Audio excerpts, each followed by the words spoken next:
In that series, it was fun. It was my first time being in the playoffs, being able to go against, obviously one of the best players in the league, if not the best. It was definitely a good time.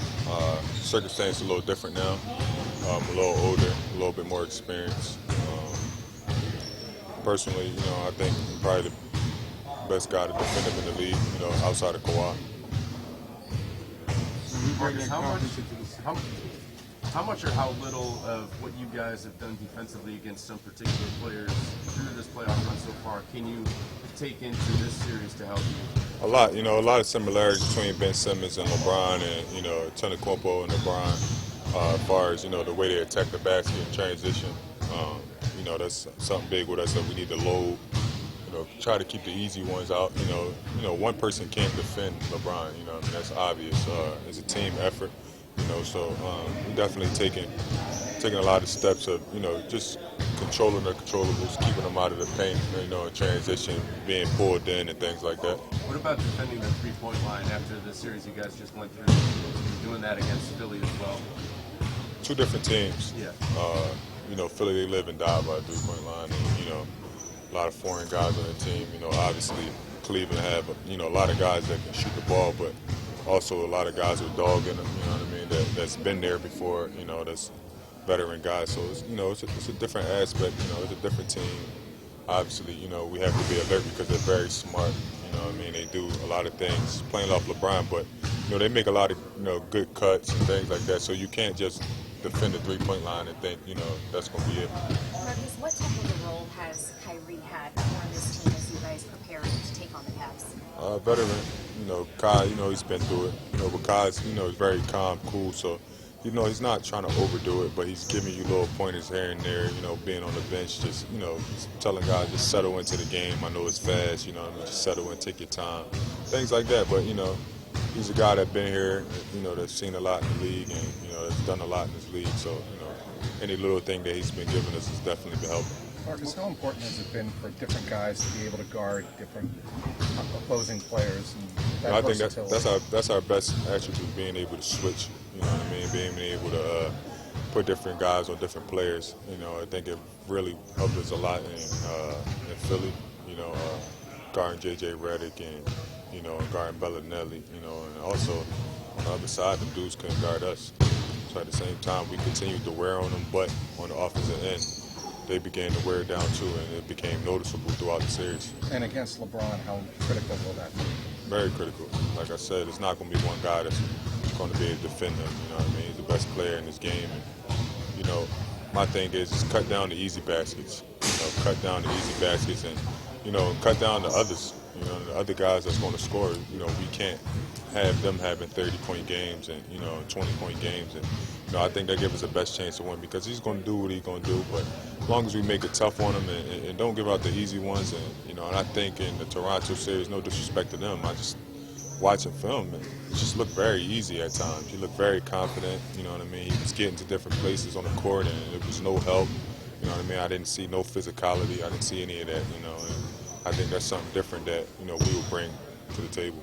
Along those lines, with I know lineups have been back and forth with injuries, but what's the collective mindset with you and Marcus Smart kind of come in, especially when you kind of come in together, they're off the bench, is changing the bringing a lot of energy.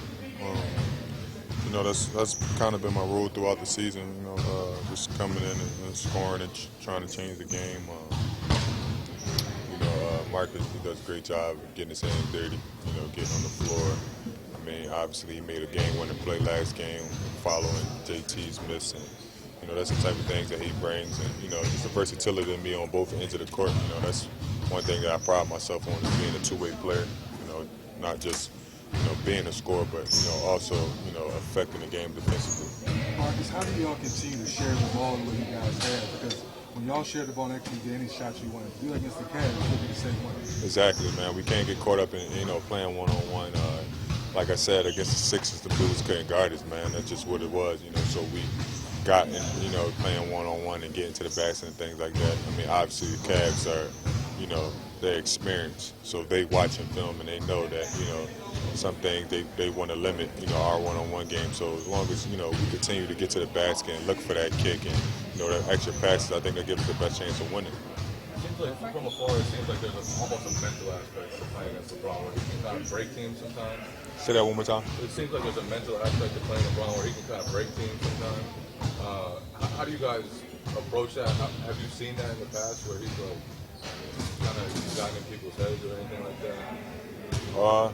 Not since I played against him. I've never really been at a point where anybody's ever broken me with shots or anything like that. I think he's proudly broken Toronto. That's what you're referring to.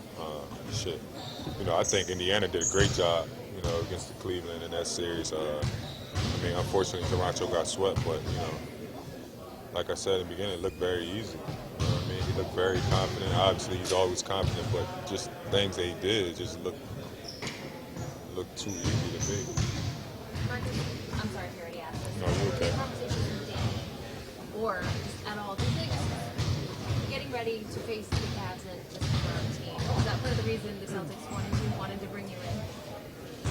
Probably think so. It's one of the things he said when I first got here. That I was one of the guards that they felt as though could guard LeBron. So they really wanted me here, and not only because of that, just the toughness and things like that, but that was definitely one of the major points that he brought up when getting me here. And then for you offensively, I'm sure somebody probably already asked this, but is there anything you're looking to do to kind of Shoot the ball a little bit better. Last series, I didn't really shoot as well as I wanted to. But it happens. I got all the same looks I've been getting all year. A lot of in and outs and things like that. But at the end of the day, I'm a pro. Miss or make doesn't define, how the game goes. I missed a lot of shots and we almost swept those guys. So, my thing is it's only could get better. It can't get worse. But at the end of the day, I will not allow misses and makes to affect the game in general, and affect the plays I make on defensively, to affect my intensity in the game. And, it is what it is. I've made shots all season. Obviously everybody can tell what I do offensively. But, I think the team needs me more defensively now within this past series with guarding Giannis, with guarding Simmons, and now with LeBron. So, I think obviously I'm definitely going to stay aggressive and things like that. But, my main focus is, defending that guy and, trying to help my team win.